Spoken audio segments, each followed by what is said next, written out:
I'm a little embarrassed to tell you this story. And I'll tell you why. I get a little choked up every time I tell it, and you'll hear it in my voice. And number two, because it may never have happened. It's something that I read in Reader's Digest when I was a kid. And the thing about it is people got paid $100 or a couple $100 to send those in. So it gave a great chance for a fiction writer to grab a couple $100 fast dollars.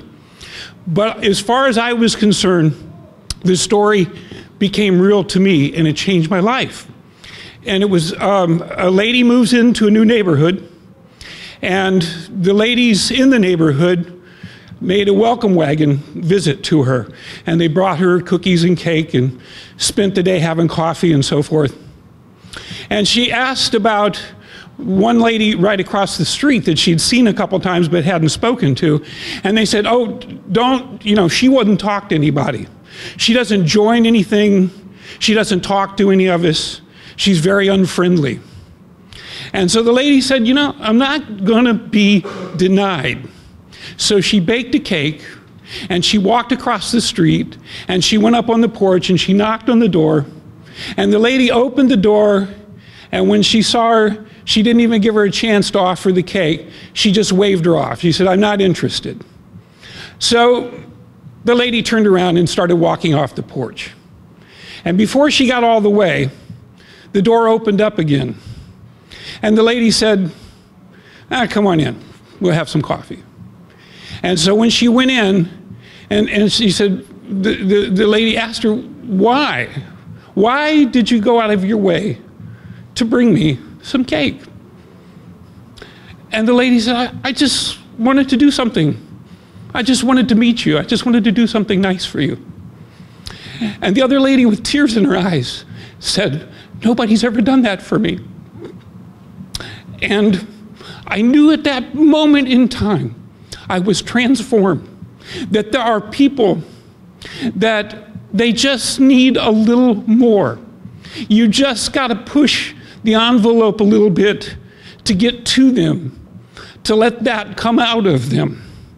And so it became one of the operating principles of my life. The rest of my life, I mean, I was transformed. I never had a problem going the extra mile for another person to help that happen for them.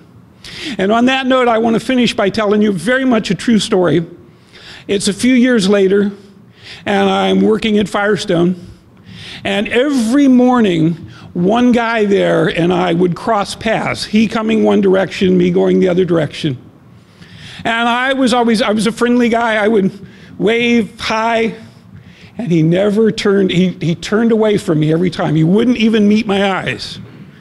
And so I did this for the first couple of weeks, and I thought, you know, the easy thing to do is to just stop. He obviously is not interested. And then I thought, you know what? I'm not gonna do that. I'm gonna persevere. And so I kept on doing it, and kept on doing it, and kept on doing it. And I don't know how many months it was, but it would have been dozens of times. It was at least 7 months. And, you know, and I would think about it occasionally and go, what kind of person could not bring himself? I mean, it would be one thing if I'd done something dastardly to him, but he didn't even know me, you know? And I thought, what happened? And finally, one morning, out of the clear blue, he stops. And he goes, hi, I understand you're Doc. And I go, yeah. And we shake hands. And from that time, I couldn't shut him up. But I always felt like that proved the point that some people, I never did find out why he was so damaged that he could not even acknowledge my presence for all those months. But you know what? From that morning, every morning that we walked by, he spoke to me, he said hi.